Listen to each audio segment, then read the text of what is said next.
ahora, hermanos, les voy a invitar a que puedan acompañarme, ¿cierto?, a la lectura. Vamos a continuar con estos sermones expositivos en el Evangelio según Mateo. Vamos a ir al capítulo 16.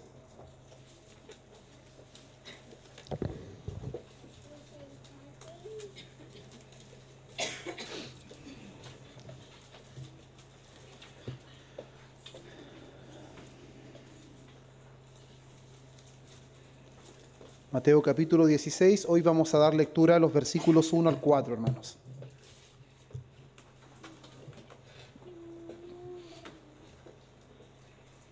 Evangelio según Mateo, capítulo 16, versículos 1 al 4. Si ya los ha encontrado, hermanos, pongámonos en pie para dar lectura a la palabra del Señor. Reitero una vez más, Evangelio según Mateo, capítulo 16, versículos 1 al 4, y la palabra del Señor dice así. Vinieron los fariseos y los saduceos para tentarle y le pidieron que le mostrase señal del cielo. Mas él respondiendo les dijo: cuando anochece, decid buen tiempo, porque el cielo tiene arreboles, y por la mañana hoy habrá tempestad, porque tiene arreboles el cielo nublado. Hipócritas, sabéis distinguir el aspecto del cielo, mas las señales de los tiempos no podéis. La generación mala y adúltera demanda señal, pero señal no le será dada, sino la señal del profeta Jonás. Y dejándolos, se fue. Oremos, hermanos. Padre bueno, una vez más, Señor, damos gracias, esta vez porque tu palabra ha sido leída, Señor, en medio de nosotros. Te ruego, Señor, que nos asistas a todos nosotros con tu Santo Espíritu. Abras, Dios, nuestro entendimiento y nos permitas ver las maravillas de tu palabra, Señor, y que podamos regocijarnos en esta tarde, porque somos bienaventurados en oírla, pero más bienaventurados, Señor, cuando experimentamos el poder de tu palabra obrando en nuestras vidas. Estamos, Señor, a tu disposición. Hágase con nosotros conforme a tu palabra. En el nombre de Cristo oramos. Amén. Amén. Pueden tomar su asiento, hermanos.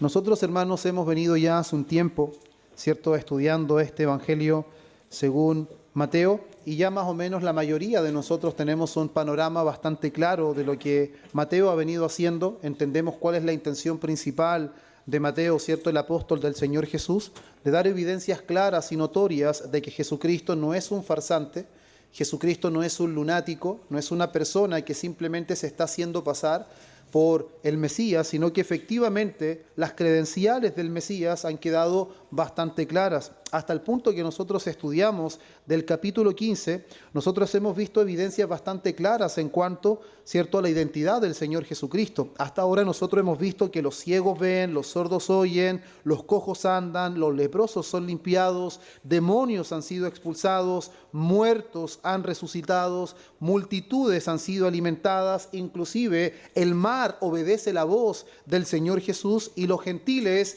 están comenzando a creer.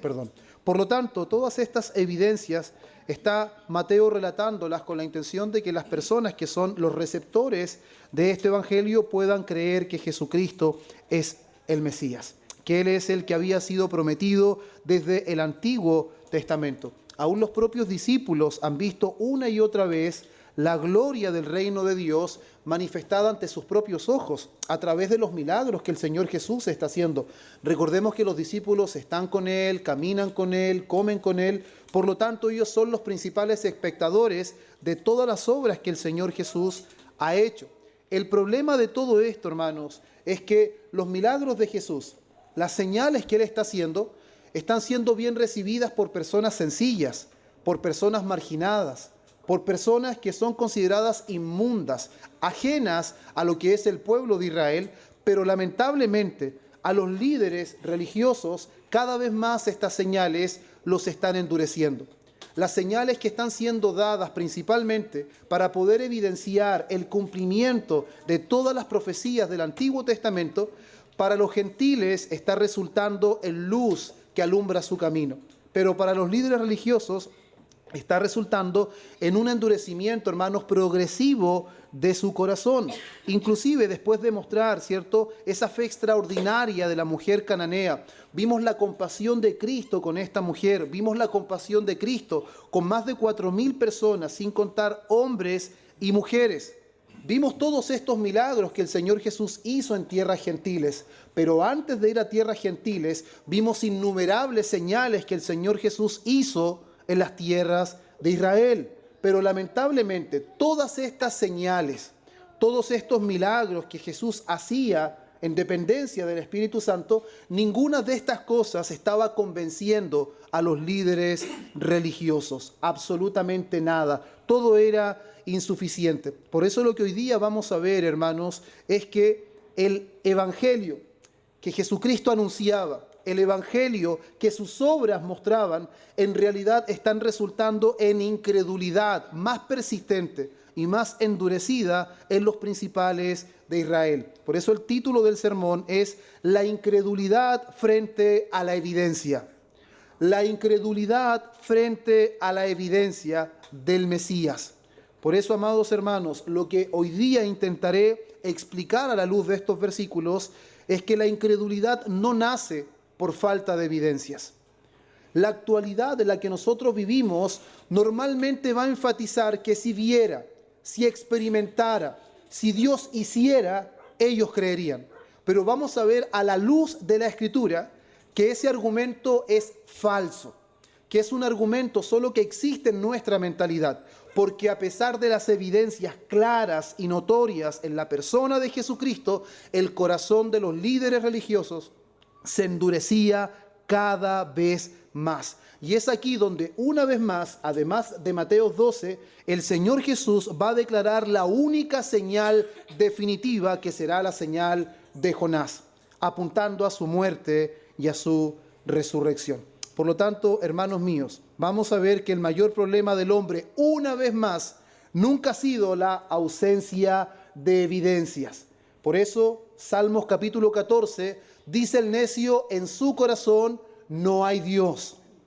No, nosotros pensamos de que el ateo es ignorante. Dios dice que el ateo es un necio. El que cree que Dios no existe es necio a los ojos del Señor. Y la incredulidad persistente ante las evidencias claras realizadas por el Mesías son consideradas hipocresías ante Dios, porque eran hombres que estaban pecando ante luz. No son hombres ignorantes, no son personas que no conocen absolutamente nada, son personas que fácilmente podían dar una cátedra de las Escrituras y podían reconocer muchas cosas en este tiempo, pero no reconocían el tiempo y la persona que estaba ante sus ojos. Eso es lo que Jesús va a enfatizar en estos versículos. Por eso el primer punto, hermanos, que vamos a ver de estos versículos, que surge del versículo 1, es la actitud del corazón incrédulo. Vamos a dejar en evidencia cómo estos hombres van a mostrarnos cuál es la actitud del corazón incrédulo. Ahora veamos qué es lo que dice. Vinieron los fariseos y los saduceos para tentarle. ¿Qué es lo que primero nos dice el texto? No vamos a enfatizar, hermanos, cuál es la petición primero que le hacen, sino quiénes son estas personas que están haciendo la petición. Si bien nosotros ya hemos hablado en diferentes ocasiones quiénes son los fariseos y quiénes son los saduceos, ahora es bastante llamativo ver a fariseos y saduceos juntos. Los fariseos son la principal secta religiosa, muy rigurosos en cuanto a la ley. Ellos creen en la transmisión oral, ellos creen en la resurrección, ellos creen en los milagros, creen en la vida espiritual, creen en ángeles. Los saduceos son de una orden sacerdotal. Ellos no creen en la tradición oral, ellos no creen en la resurrección, ellos no creen en los milagros, ellos no creen en los ángeles. Ahora la pregunta, ¿qué hacen fariseos y saduceos juntos si son enemigos religiosamente hablando? ¿Qué los une? Hay un propósito en común. Ambos quieren destruir a Jesús. Ambos quieren desacreditar a esa persona que está acarreando multitudes. Y no solamente multitudes lo siguen, sino que las señales también lo siguen. Jesús no solamente habla como quien tiene autoridad, sino que hace obras que solo Dios puede hacer. Que es el argumento de Nicodemo. Sabemos que has venido de Dios, porque nadie puede hacer las obras que tú haces si Dios no está con él. Por eso es tan importante este énfasis que hace Mateo en cuanto a que ellos son adversarios doctrinalmente hablando. Pero cuando Cristo aparece en escena, las diferencias de estos grupos desaparecen. Jesús está en el medio y ahora vemos a fariseos y saduceos juntos. Y quiero, hermanos, poner especial atención cómo Mateo nos está hablando de esta manera, mostrándonos una progresión deliberada del rechazo de los principales de Israel. No es primera vez que esto sucede. Nosotros vemos en Mateo capítulo 9, versículo 3, cómo el Señor Jesús es acusado de blasfemia por perdonar pecados. Vemos en Mateo, mismo capítulo, versículo 34, que a él le atribuyen sus milagros a Beelzebú. También vemos en Mateo capítulo 12, versículo 2, que acusan a sus discípulos por romper la tradición del día sábado. Vemos en el versículo 10 que es acusado de quebrantar el sábado por sanar en el día de reposo. Entonces ya vemos en estos versículos cuestionamientos y acusaciones de los principales de Israel en cuanto a la persona de Cristo.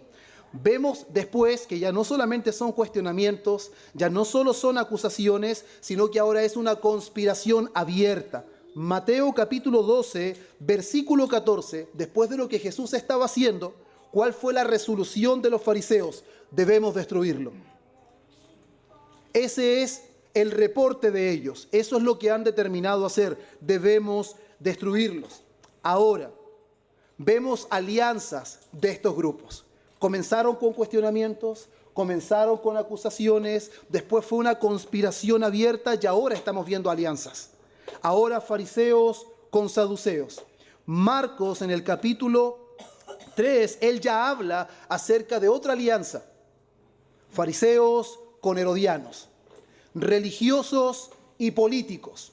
Unos nacionalistas y los otros han quebrantado su nacionalidad y le prestan servicio a Roma. ¿Qué hacen juntos? Otra vez, un objetivo en común: destruir a Jesucristo, desacreditarlo, de alguna forma romper y dejar en evidencia algo que él no es, un mentiroso, ni un lunático. Y eso también nosotros lo vemos, hermanos, en el capítulo 22 de Mateo, versículo 15 y 16. También Mateo lo va a relatar más adelante, cómo fariseos y herodianos se unen en esta alianza. Por lo tanto, amados hermanos, lo que nosotros estamos viendo aquí, aunque Mateo no lo dice directamente, es el cumplimiento profético de Salmos capítulo 2, versículo 1 y 2. ¿Qué es lo que dice este salmo? Se levantarán los reyes de la tierra y príncipes consultarán unidos contra Jehová y contra su ungido. Pero ¿qué dice? Y se reirá Jehová, dice. ¿Por qué? Porque se estarán levantando contra aquel que no puede levantarse, contra aquel que regirá las naciones con vara de hierro, con aquel que su reinado será eterno. Por eso Mateo comenzó diciendo: hijo de David, hijo de Abraham.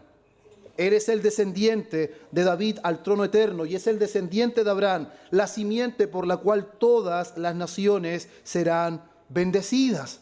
La incredulidad, hermanos míos, siempre encontrará aliados. Una persona incrédula siempre buscará con quién aliarse, con quién fortalecerse, con un objetivo en común. Y eso es lo que están haciendo los fariseos, los saduceos, los herodianos. La verdad divide. La verdad divide, pero el odio por Cristo incluso puede unir a los enemigos más declarados, como saduceos, fariseos, herodianos. Eso quiero, hermanos, que principalmente entendamos partiendo por esta primera parte de estos versículos. Ahora, ya conocemos quiénes son estas personas, los fariseos, los saduceos. Ahora, ¿para qué vinieron? ¿Qué es lo que dice el texto? Vinieron para tentarle. Usted viene leyendo hacia atrás que la multitud venía a él para que Jesús los saciara. Jesús tuvo misericordia de ellos. La mujer sirofenicia o la mujer cananea, como dice Mateo, venía para que el Señor tuviera misericordia de ella, de su hija. Uno debe pensar ahora en los líderes religiosos después de tantas señales, después de tantas evidencias, quizás recapacitaron. Quizás estos hombres ahora conversaron dentro del Sanedrín y llegaron a la conclusión de que este hombre verdaderamente es el Mesías. Y uno quizás con toda la buena intención de que uno anhela que las personas crean, se arrepientan, pero ellos no venían arrepentidos. Ellos no venían porque habían recapacitado en cuanto a la postura que tenían en cuanto al Señor Jesús. De hecho, Marco añade algo que Mateo no dice. En el versículo 11 del capítulo 8 dice: vinieron entonces los fariseos y comenzaron a discutir con él. No solamente le hicieron la pregunta para tentarlo, sino que venían con la intención de discutir, de confrontarlo. Hermanos míos, mire la osadía de estos hombres. Enfrentar, confrontar al que venía haciendo todas estas señales que eran claramente auténticas. Pero su rechazo era progresivo, iban aumentando. Ahora venían directamente a discutir con él para pedirle señal del cielo. Entonces, su intención, hermanos, no era reconocer su pecado. Su intención no era reconocer que efectivamente ellos tenían una apreciación equivocada de él. Nosotros, cuando alguien llega a la iglesia, anhelamos que todos vengan con la intención verdaderamente de ser enseñados. Lamentablemente habrán personas que vendrán no con la intención de ser enseñados, no con la intención de que la palabra obre en su corazón, como estos hombres. Cuando alguien viene a Jesús con las motivaciones equivocadas, no conseguirá nada bueno para su vida, absolutamente nada bueno. Por eso estos hombres no vienen dispuestos a aprender. No están haciendo una pregunta sincera. ¿Qué es lo que están haciendo? ¿Qué dice Reina Valera? Los están tentando. Otras versiones dicen los están poniendo a prueba. Pero el término real, hermanos, que muestra la esencia, es que le están colocando una trampa. Ellos vinieron con la intención de tenderle una trampa para poder desacreditarlo delante de la multitud y dejar en evidencia que él es un mentiroso, porque la palabra que se utiliza es la misma palabra que utiliza Satanás cuando tentó a Jesús en el desierto. En Mateo capítulo 4, versículo 1. Cuando fue tentado por Satanás, es la misma palabra que se dice ahí. Por eso, ¿por qué venían estos hombres? No por luz, no venían a reconocer que efectivamente Él es el Mesías, no. Ellos vienen a decir: muéstranos una señal del cielo. Y esto, hermanos, resulta increíble. De verdad que resulta completamente increíble después de todo lo que el Señor Jesús ha visto, cómo toda la multitud reconoce el poder del Señor, que cuando Él aparece por un lugar todos mandan a buscar a los enfermos, Él los sana todo, la fama del Señor Jesús recorre por todas partes, pero aún ellos les están pidiendo una señal del cielo. ¿Cuántas cosas había hecho Jesús? Innumerables. Juan dice que si se hubiesen escrito todas las cosas que Jesús había hecho, no habría libro que contenga todas sus obras. Pero aún así estos hombres no creían. Ahora, ¿por qué estos hombres necesitan una señal? ¿Por qué estos hombres le están pidiendo una señal? ¿Será que su intención es honesta, hermanos? ¿Verdaderamente necesitan una señal más porque están a punto de creer? No, hermanos. No, su petición no es honesta. Ellos no vienen al Señor siendo sinceros. No, hermanos. Ahora, no necesitan una nueva señal porque no hay evidencias suficientes. No, hermanos. Porque ninguna evidencia para ellos era suficiente. Ninguna evidencia para estos hombres era suficiente. ¿Por qué, hermanos? Porque ninguna evidencia será suficiente para un corazón endurecido. Ninguna evidencia será suficiente para un corazón endurecido. Por eso cuando nosotros intentamos evangelizar con milagros, con experiencias y no predicamos el evangelio, estamos perdiendo nuestro tiempo. Porque ningún milagro, ninguna experiencia podrá convencer el corazón endurecido. Lo único que transforma el corazón es la palabra de verdad, el evangelio de vuestra salvación, dice el apóstol Pablo. Y ese evangelio debe ser predicado fielmente y aplicado eficazmente por la persona del Espíritu. Por eso, Juan resume de una manera perfecta, hermanos, este escenario en el capítulo 12, versículo 37 del evangelio. Pero a pesar de que había hecho tantas señales delante de ellos, no creían en él. Esa es la conclusión de Juan. Por eso, hermanos, la incredulidad nunca estará satisfecha. No, la incredulidad nunca estará satisfecha. Siempre pedirá una prueba más. Por eso que usted escuchará y seguirá escuchando a personas que dicen, si Dios hiciera esto, ¿le parece familiar eso? Si Dios respondiera aquello, si Dios hiciera tal milagro, yo creería. Yo lo he escuchado un montón de veces. Y por dentro digo, no, aunque Dios abra el mar rojo otra vez, no creería. No creería. Recuerda la historia. Israel atravesó el Mar Rojo después de 10 plagas que confrontaron a todas las deidades de Egipto y dejaron en evidencia que hay un solo Dios vivo y verdadero, y que es todopoderoso y que no hay ningún Dios de este mundo creado por hombres que pueda contra él. Y a pesar de eso y después de las señales que Dios les dio y el Mar Rojo abierto, ¿sabe lo que llevaban en sus bolsos? Los israelitas llevaban sus ídolos.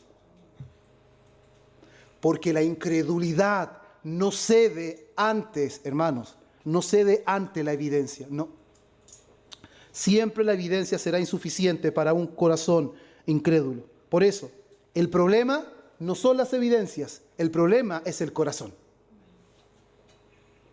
El problema es el corazón. Veamos lo que dice la palabra, Lucas 16, 27 al 31.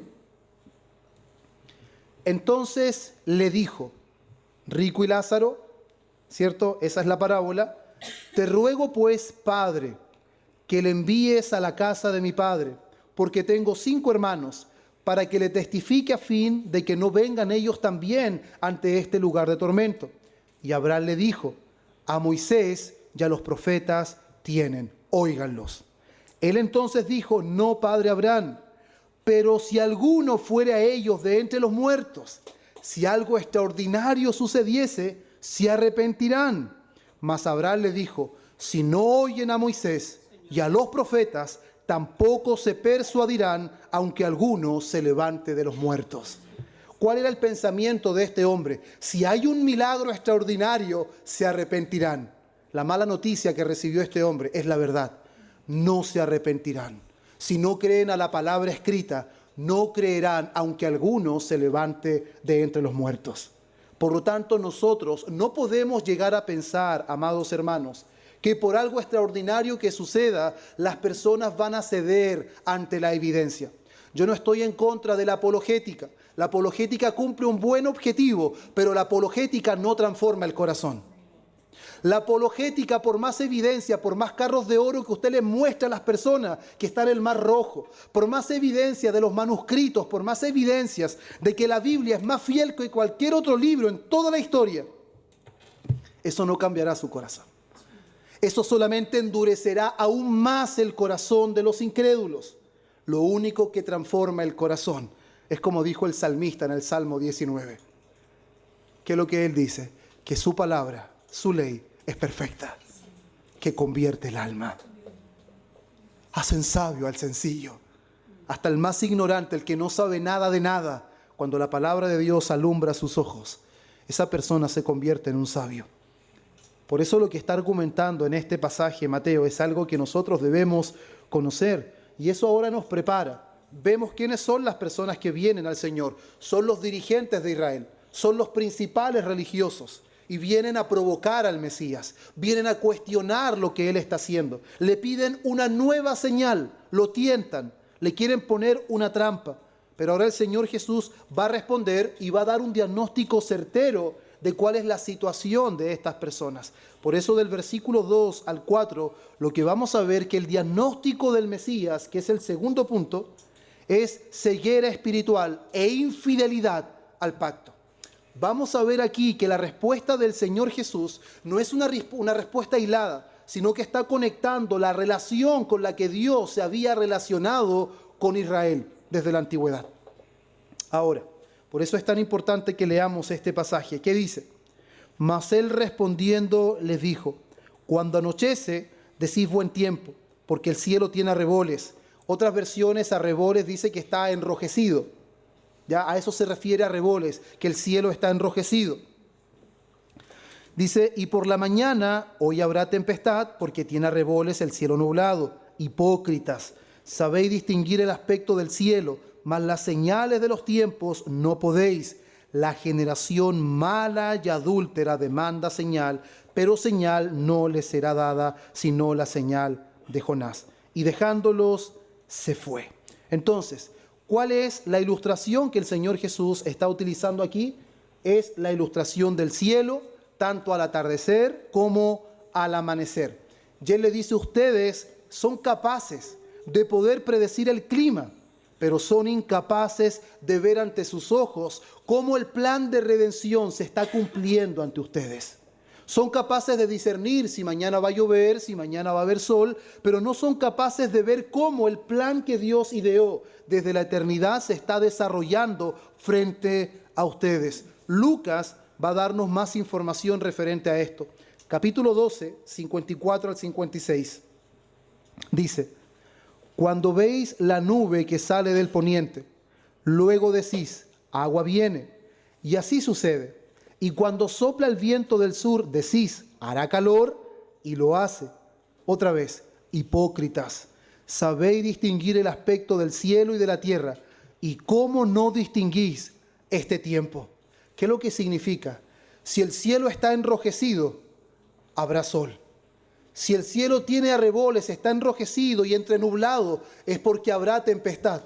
Las señales que han sido vistas ante sus ojos no les hacen ver que es el cumplimiento del tiempo anunciado en el Antiguo Testamento.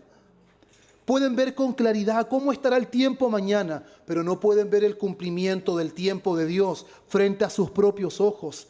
Lucas 19, 41 al 44, dice, y cuando llegó cerca de la ciudad al verla, lloró sobre ella, diciendo, oh, si también tú conocieses, a lo menos en este tu día, lo que es para tu paz, mas ahora está encubierto de tus ojos, porque vendrán días sobre ti, cuando tus enemigos te rodearán con vallado, y te sitiarán, y por todas partes te estrecharán, y te derribarán a tierra, y a tus hijos dentro de ti, y no dejarán en ti piedra sobre piedra. Y mire cuál es el argumento. Por cuanto no conociste el tiempo de tu visitación. Ellos conocieron el tiempo perfectamente, cuando llueve y cuando hay sol, pero no conocieron el tiempo de su visitación. Todas las profecías del Antiguo Testamento sobre cómo serían los días del Mesías se estaban cumpliendo ante sus ojos, hermanos. Todas las cosas prometidas, Jesús era el claro cumplimiento. Ciegos viendo, cojos andando, sordos oyendo, los pobres están recibiendo el Evangelio. Pero ellos no son capaces de discernir cuál es el tiempo que se está cumpliendo ante sus ojos. Por eso el Señor Jesús les llama hipócritas. ¿Por qué les llama hipócritas? No porque ignoran las Escrituras, sino porque ellos fingían buscar a Dios de corazón. Pero Emmanuel estaba ante sus ojos y no le conocieron. Por lo tanto, lo que ellos vivían era una mera religiosidad. Todo el conocimiento que tenían no era más que simplemente información en sus mentes que les hizo ser hombres orgullosos, arrogantes, que ante todas las cosas principalmente les importaba su reputación, su posición ante el pueblo. Pero ellos nunca se vieron a ellos mismos como siervos, como hombres encargados de liderar al pueblo y llevarlos al conocimiento de Dios. Ahora Dios, a través de Cristo, deja en evidencia su hipocresía. Pero Marcos revela también el corazón de Jesús ante esta situación. Versículo 12. Dice, y gimiendo en espíritu. Marcos añade que antes de Jesús dar la respuesta, Jesús gimió en espíritu. Y esa palabra, hermanos, a lo que apunta es a suspirar profundamente. Involucra tristeza, expresar dolor. Significa que no solamente el Señor Jesús se molestó con esta pregunta, el Señor Jesús también se entristeció al ver la dureza de estos hombres. No podemos ignorar, hermanos, que el Señor, a pesar que derrama su ira ante los incrédulos, al mismo tiempo el Señor también tiene compasión de los incrédulos. Al mismo tiempo también Él gimió al ver esta situación, al encontrarse con tanta incredulidad a pesar de todas las obras que Él venía haciendo. Él, hermanos míos, no disfruta el juicio. Una vez alguien me dijo, parece que muchos cristianos cuando predican disfrutan el infierno, disfrutan el castigo, disfrutan anunciando juicios por todas partes. Hermanos míos, nuestro Señor no disfruta el juicio. Nuestro Señor no disfruta el castigo de los impíos.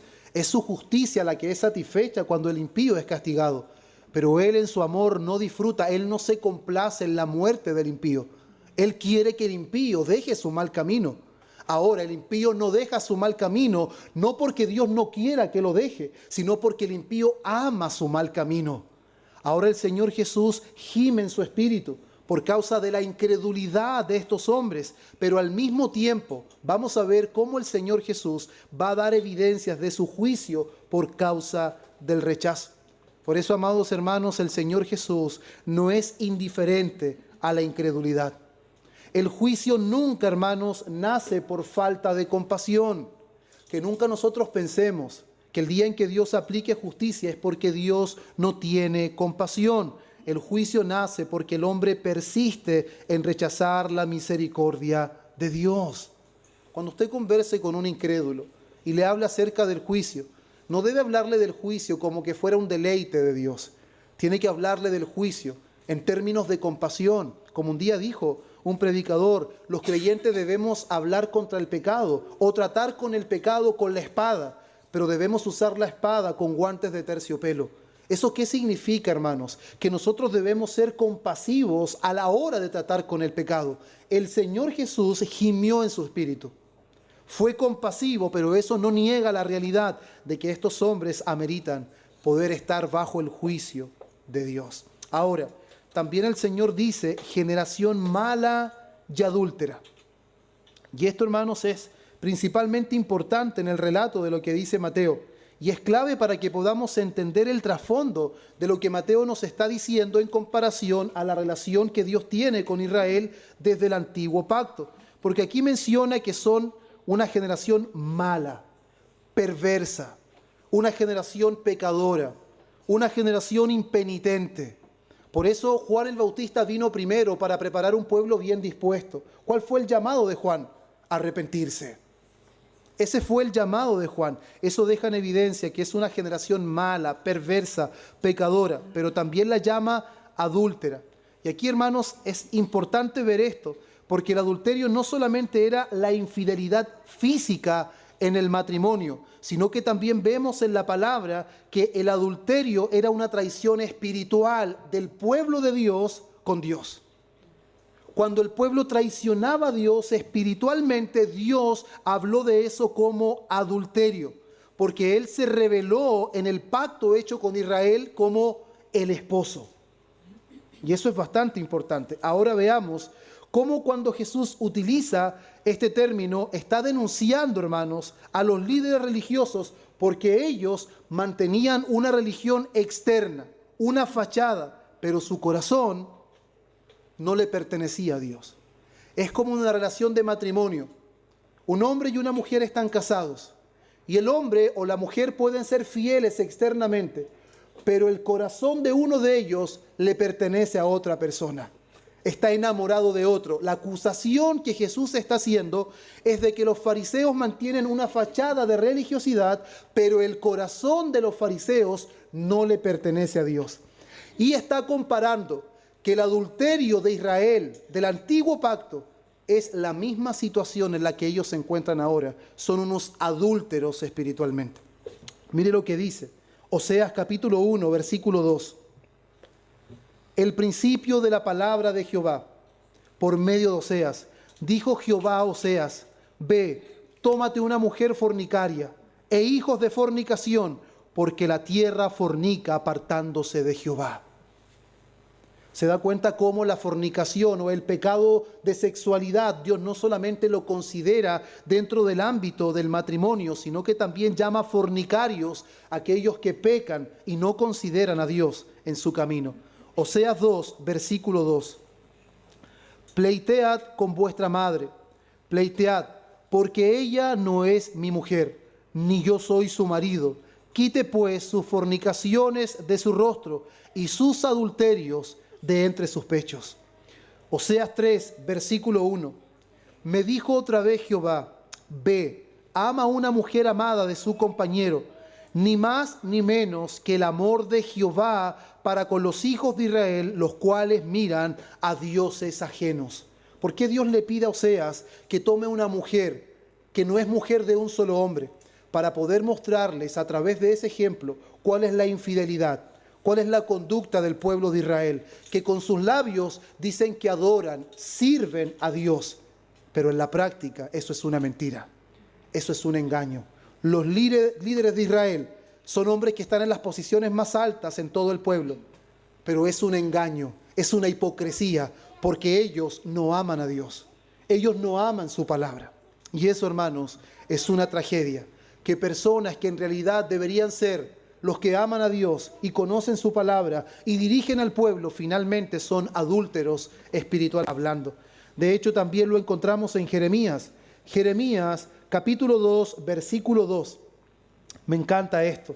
Dice, anda y clama a los oídos de Jerusalén, diciendo, así dice Jehová, me he acordado de ti, de la fidelidad de tu juventud, del amor de tu desposorio, cuando andabas en pos de mí en el desierto. Dios les está recordando cuando se conducían de una manera fiel, pero lo que dice ahora en Jeremías 3:8, dice, ella vio que por haber fornicado la rebelde Israel, yo la había despedido y le había dado carta de divorcio, pero no tuvo temor la rebelde Judá, su hermana, sino que también fue ella y fornicó. Capítulo 3, versículo 20. Pero como la mujer infiel abandona a su compañero, así prevaricasteis contra mí, oh casa de Israel, dice Jehová. Así como una mujer infiel abandona a su compañero, de la misma manera Israel estaba abandonando a Dios. Ezequiel, capítulo 16, versículo 32. Sino como mujer adúltera, que en lugar de su marido recibe a ajenjos. Ezequiel 23, 37. Porque han adulterado y hay sangre en sus manos y con sus ídolos han adulterado. Inclusive esto, hermanos, lo vemos en la ley de Moisés, Éxodo capítulo 34, versículos 14 y 15. Porque no te has de inclinar a ningún otro Dios, pues Jehová, cuyo nombre es celoso, Dios celoso es. Por tanto, no harás alianza con los moradores de aquella tierra, porque fornicarán tras sus dioses y ofrecerán sacrificios a sus dioses. ¿Se dan cuenta, hermanos, cómo lo que el Señor Jesús está encarando a estos hombres en esa situación les está dejando en evidencia que ellos están pidiendo una señal, ellos están cuestionando las obras del Señor Jesús, pero ellos mismos no son sinceros? Ellos son hombres que han abandonado verdaderamente a Dios, no se están guiando por su palabra, porque si fuera así hubiesen reconocido a Jesús como el Mesías. Por eso, hermanos, pedir una señal por incredulidad es adulterio espiritual. Cuando a nosotros se nos llegue a ocurrir esa brillante idea, entre comillas, de pedir una señal por causa de la incredulidad, estamos cometiendo adulterio espiritual. Demandar, hermanos, milagros a pesar de contar con las Escrituras y todos los testimonios que Dios nos da a través de ella, deja en evidencia que no confiamos en Dios. No confiamos en Dios. Y al mismo tiempo vemos, hermanos, cómo esto deja en evidencia la hipocresía de estos hombres religiosos. Ellos se consideraban los guardianes de la ley, pero Jesús deja en evidencia que son hombres adúlteros, que son hombres que no están resguardando el nombre de Dios, no están amando su palabra y no están conduciendo al pueblo de la manera correcta. Ellos seguían teniendo una religión.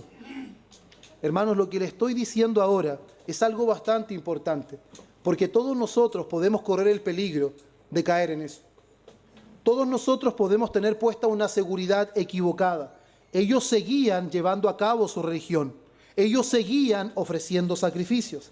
Ellos seguían asistiendo al templo, pero su corazón no les pertenecía a Dios. ¿Se dan cuenta de eso?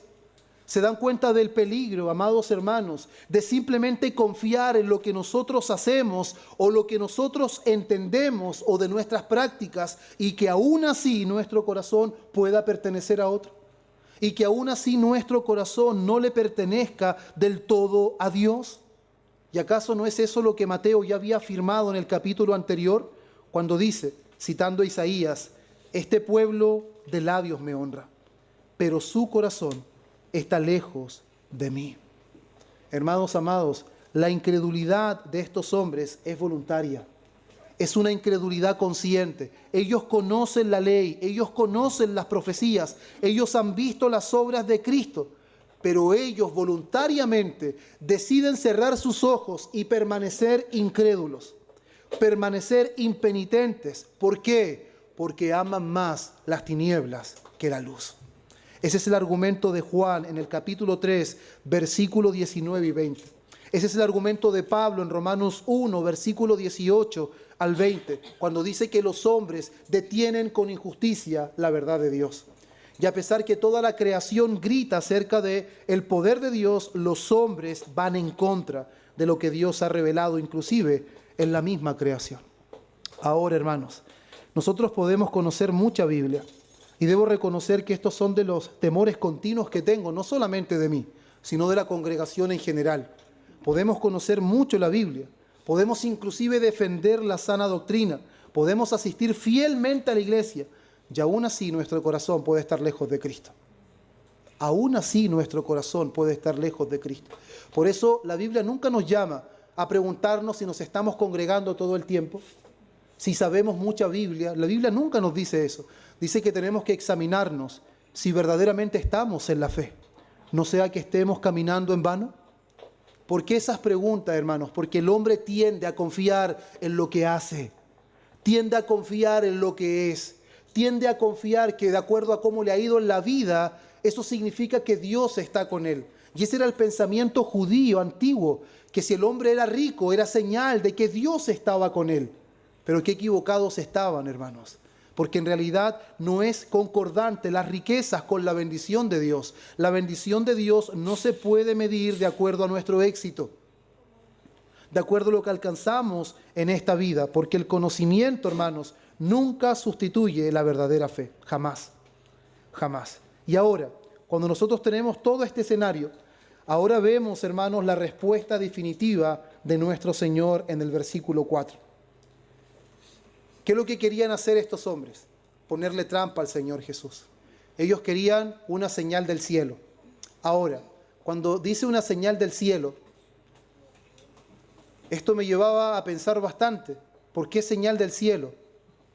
¿Qué es lo que intentaban ellos que Jesús hiciera? Y ellos estaban viendo de que Jesús había hecho muchas cosas, pero nada había provenido directamente de arriba. Probablemente tenían en mente a Elías cuando había hecho caer fuego. Probablemente tenían en mente a Eliseo, que separó el sol cuando los enemigos estaban huyendo. Quizás tenían en mente el ministerio de Moisés, que Dios hacía caer el maná. Y no habían visto ningún tipo de milagros de eso descender de Jesús. Pero hermanos míos, lejos del Señor Jesús caer en su trampa, Él no estaba dispuesto a montar ningún espectáculo. Él no quería satisfacer los deseos pecaminosos de estos hombres. Por el contrario, ¿qué es lo que dice Jesús? No les será dada otra señal sino la señal de Jesús. Ahora, frente a la insistencia de incredulidad de estos hombres, Jesús, hermanos, reitera la única señal que les será dada, que Él ya la había mencionado en Mateo 12, versículo 40, que también la vemos en Jonás, capítulo 1, versículo 17, y en 1 Corintios 15, 3 y 4 vamos a ver cómo el apóstol Pablo fortalece su enseñanza tras la resurrección de nuestro Señor Jesús. Por lo tanto, ¿cuál es esa señal? Es su propia muerte, su sepultura y la resurrección de entre los muertos al tercer día. Ahora, hermanos, ¿por qué el Señor Jesús le niega esta señal que ellos están pidiendo? Porque su petición no era sincera. Ellos no querían realmente convencerse de las obras que el Señor Jesús está haciendo. Ellos son hipócritas, ellos son mentirosos, ellos quieren simplemente desacreditar al Señor. Y el Señor Jesús no les da lo que ellos piden, sino que les declara la última de todas las señales, la definitiva, la resurrección de entre los muertos. Hermanos amados, esta sería la mayor prueba que Dios jamás daría al mundo. La resurrección de Jesús de entre los muertos sería una prueba aún mayor que fuego cayendo del cielo. Ahora, hermanos míos, nosotros hemos comprendido que la mayor evidencia de Dios, la mayor prueba que Dios ha dado en cuanto a su Hijo Jesucristo, ¿no fueron los milagros que Él hizo con sus propias manos? Hermanos, la mayor evidencia, el mayor milagro, la mayor prueba de Jesucristo es que hay un sepulcro que está vacío. Esa es la mayor prueba. Si nosotros fundamentamos nuestro cristianismo y nuestra evangelización en otras cosas, estamos cometiendo un grave error. Porque el mismo apóstol Pablo en Romanos 1, versículo 1 al 4, él dijo: Pablo, siervo de Jesucristo, llamado a ser apóstol, apartado para el evangelio de Dios, que él había prometido antes por sus profetas en las Santas Escrituras acerca de su Hijo, nuestro Señor Jesucristo, que era linaje de David, según la carne, que fue declarado Hijo de Dios con poder, según el Espíritu de Santidad, por la resurrección de entre los muertos. Ahora, ¿cuál es el testimonio que la iglesia debe dar? ¿Cuál es el testimonio donde se fundamenta toda nuestra fe y todo el cristianismo? Es en la resurrección de Cristo de entre los muertos. Por eso lo que aquí está mostrando a través de esta palabra, hermanos, es la suficiencia de la resurrección de Cristo. Si alguien rechaza al Cristo crucificado, no hay ninguna otra señal. No hay ninguna otra evidencia. Por eso, hermano mío, no pretenda presentarle un evangelio diferente a otra persona. No pretenda impactar el corazón de alguien a través de algo espectacular. Estaríamos cayendo en el mismo error de los fariseos. Ellos querían un espectáculo. Nosotros no promovemos espectáculos, no promovemos experiencias, promovemos a uno que vivió, murió y resucitó. Ese es el mensaje que nosotros hemos recibido, es el mensaje que reavivó nuestro corazón y es el único mensaje que traerá la vida a los que están muertos en delitos y pecados.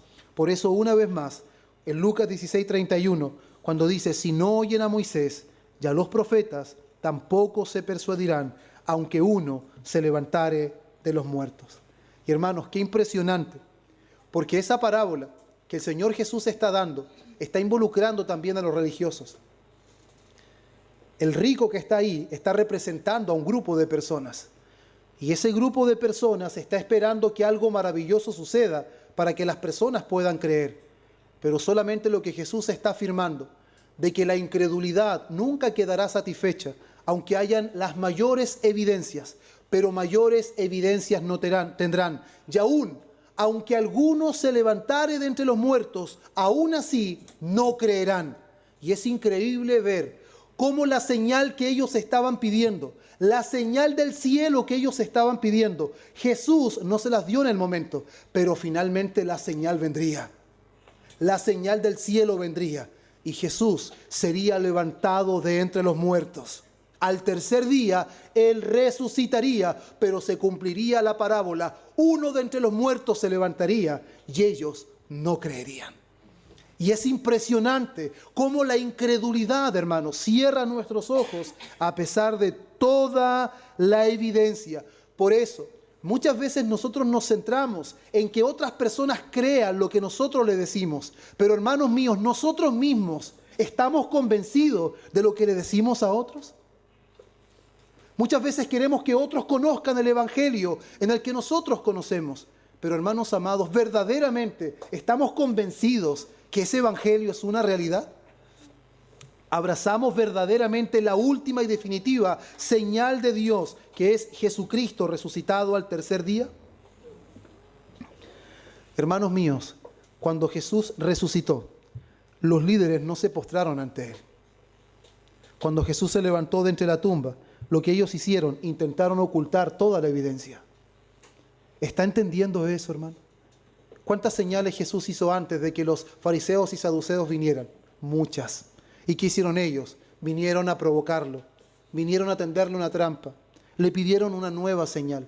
Jesús le dice no, sino solamente la señal de Jonás. Esa señal que Él se levantaría de entre los muertos. Esa señal viene y ellos, cuando saben que Jesucristo resucita, ¿qué es lo que hacen? Intentan ocultar toda la evidencia. Una vez más, la evidencia, hermanos, nunca será suficiente para corazones incrédulos. Aún estuvieron dispuestos a sobornar a los soldados para que se difundiera una mentira. ¿Cuántas veces usted se ha agarrado la cabeza cuando le predica el Evangelio a alguien y no entiende? Que usted quisiera que esa persona comprenda porque sabe el beneficio que trae, pero esa persona permanece en incredulidad. Y es ahí donde nosotros empezamos a tener o a empezar a practicar nuevas cosas. No, hermanos, la iglesia no practica las cosas que traen buenos resultados. Eso se llama pragmatismo. La iglesia no se conduce pragmáticamente. ¿Qué significa? Que la iglesia no va a hacer cosas, no va a enseñar cosas que traiga más personas, que aumente las ofrendas y que traiga mayor popularidad de la iglesia en nuestra comuna. No, hermanos. La iglesia se conduce conforme a la verdad.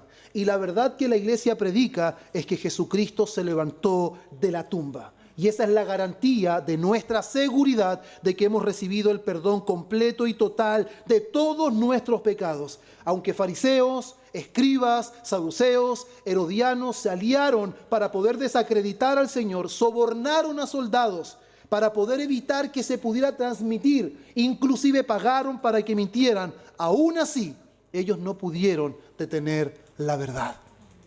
No pudieron detener la verdad. Por eso, hermanos míos, el problema nunca fue la falta de pruebas. El problema siempre fue el corazón que no quiere someterse al señorío de Cristo. Ahora, ¿por qué usted y yo no llegamos antes a los pies de Cristo? Todos aquí seguramente llegamos a edades diferentes. Pero ¿por qué no llegamos antes? Es porque no estábamos dispuestos a someternos.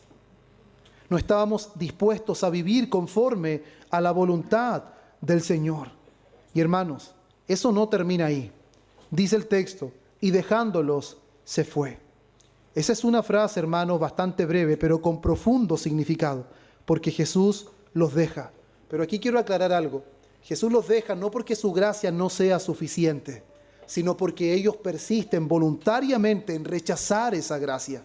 Los hombres rechazan voluntariamente la gracia de Jesús. Y al rechazar la gracia del Señor, al rechazar toda la evidencia, finalmente quedan reos del juicio de Dios.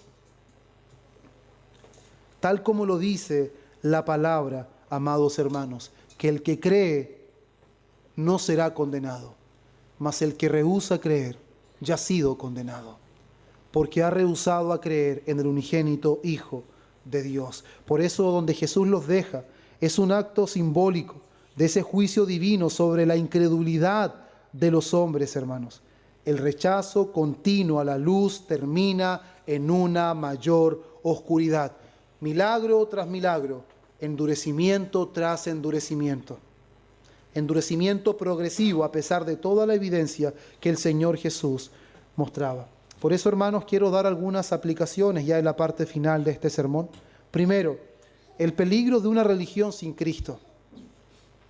Los fariseos conocían la Biblia mejor que nadie, pero nunca conocieron al autor de la Biblia. El conocimiento, hermanos, es bueno, pero sin un corazón regenerado, el conocimiento no salva.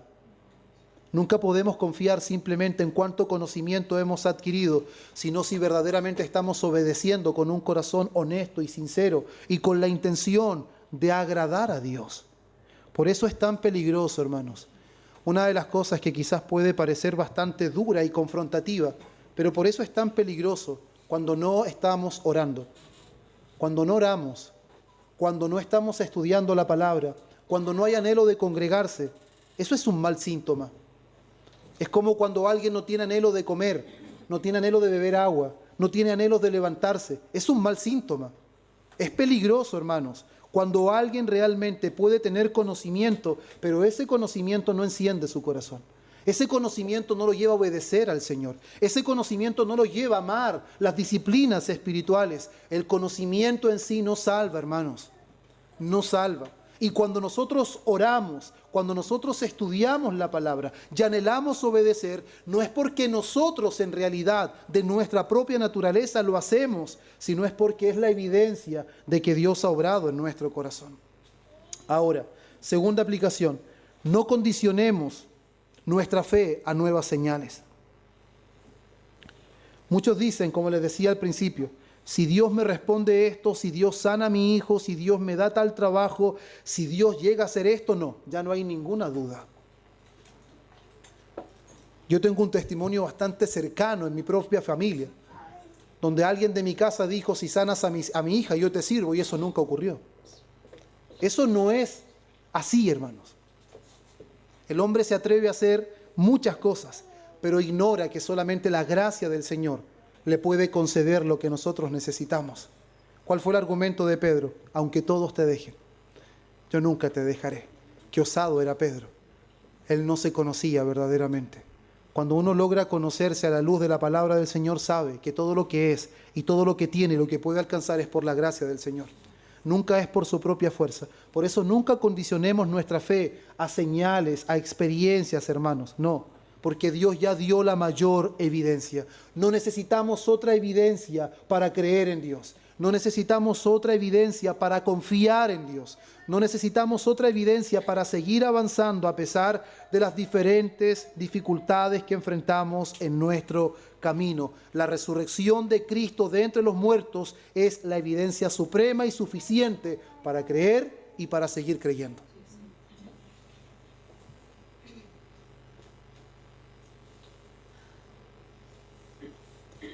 Cuando usted le pregunten algún día, ¿cómo está, hermano? Bien. Pero supe que ha enfrentado problemas.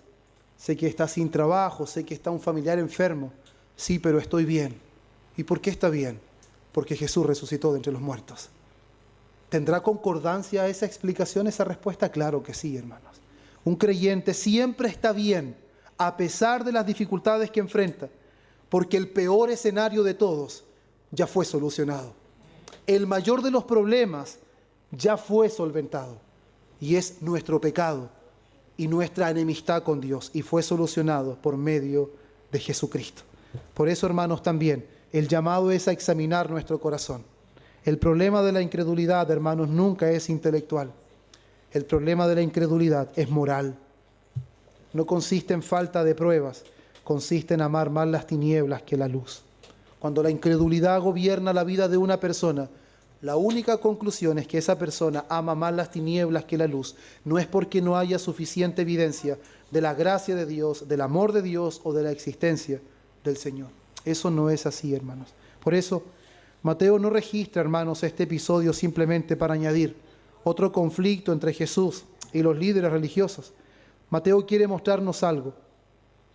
Y él lo que quiere mostrarnos es al punto de rechazo que está llegando Israel.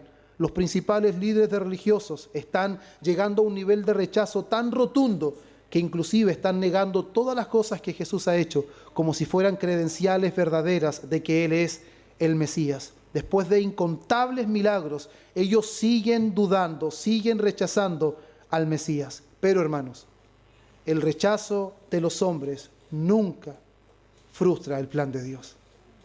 Nunca frustra el plan de Dios el rechazo de los hombres. La señal que ellos demandaron, hermanos, la señal que ellos demandaron, finalmente fue cumplida. El Señor Jesús fue levantado de la tumba, al tercer día resucitó, pero ellos no creyeron.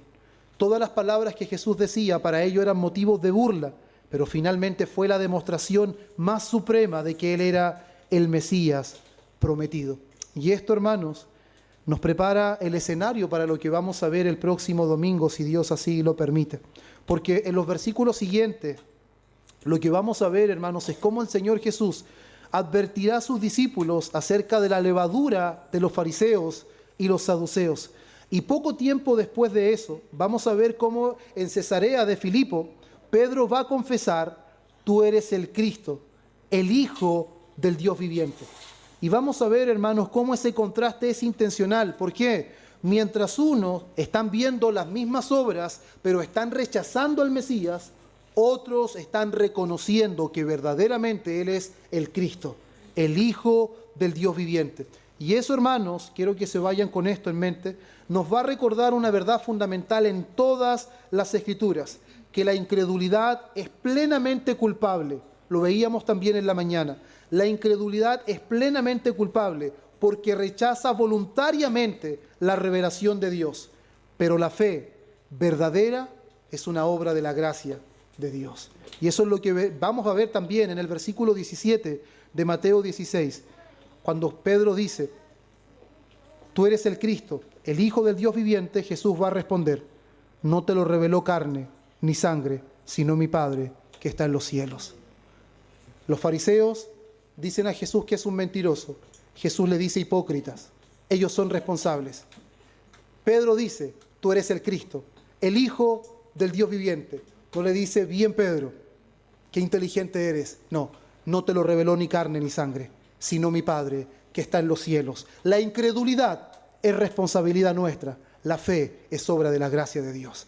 Eso es el argumento que Mateo está dando, y cómo el camino del Mesías se va ampliando y va creciendo, y esto debería formar en nosotros humildad y gratitud, hermanos, por contar con una salvación que nosotros no ganamos, una salvación que no buscamos, una salvación por la que nosotros no trabajamos, por lo cual ninguno de nosotros debería jactarse jamás, porque ninguno de nosotros creyó porque era más inteligente. Ninguno de nosotros creyó porque hizo mejor uso de la gracia del Señor, sino que simplemente creímos porque se cumplió lo que Dios dijo a través de Pablo en 1 Corintios 1, 26 al 31. Que Dios escogió lo vil de este mundo, lo menospreciado, lo débil, lo que no es, para avergonzar a lo que es, a fin de que nadie se jacte en su presencia. Por eso, amados hermanos, les recuerdo, el sepulcro está vacío. La tumba de Jesús sigue vacía. Y ese es el mensaje que la Iglesia de Cristo debe seguir proclamando hasta que Él venga por segunda vez. No hay mayor evidencia que esa. No habrá otra señal más grande que la muerte y resurrección de nuestro Señor. Y todo aquel que cree en Él tiene vida eterna. Pero el que lo rechaza permanecerá bajo condenación. Por eso la respuesta que demos ante Cristo revelará la verdadera condición de nuestro corazón. Amén. Oremos, hermanos. Padre bueno, damos gracias, Señor, una vez más por permitirnos estar delante de ti. Ha sido un tiempo, Dios, donde tu palabra ha estado delante de nosotros. Humanamente, Señor, nosotros cometemos tantos errores. Pecamos, Señor. No hacemos tu voluntad como la entendemos y como la conocemos. Debemos reconocer que más es lo que sabemos que lo que obedecemos. Sabemos muchas cosas, pero en la práctica no obedecemos todas esas cosas. Podemos informar y predicar a otros, Señor, con entusiasmo, pero no vivimos con el mismo entusiasmo en nuestra vida personal. Por eso ayúdanos, Señor, a no caminar con hipocresía. Ayúdanos, Señor, a no simplemente decir que somos conocedores de tu palabra, pero en la práctica, Señor, nuestro corazón le pertenece a otras cosas. Ayúdanos para alzar nuestra mirada al cielo y ver, Señor, que en realidad la mayor evidencia ya fue dada. No necesitamos otras cosas. Todo lo que tenemos en esta vida es parte de tu gracia. Si tenemos trabajo, no tenemos trabajo, si tenemos buena salud o estamos enfermos, si no tenemos problemas o estamos enfrentando una dificultad, no necesitamos que algo pase en eso para creer que tú eres verdadero y que tú nos has amado antes de la fundación del mundo. La obra que hizo Cristo, su resurrección de entre los muertos, es suficiente para nosotros. Ayúdanos a confiar en esa gloriosa obra y ayúdanos a confiar que será el único mensaje eficaz y eficiente ante pecadores incrédulos que están muertos en delitos y en pecados. Fortalece a tu iglesia mediante tu palabra. Es mi oración en el nombre de Cristo. Amén y amén.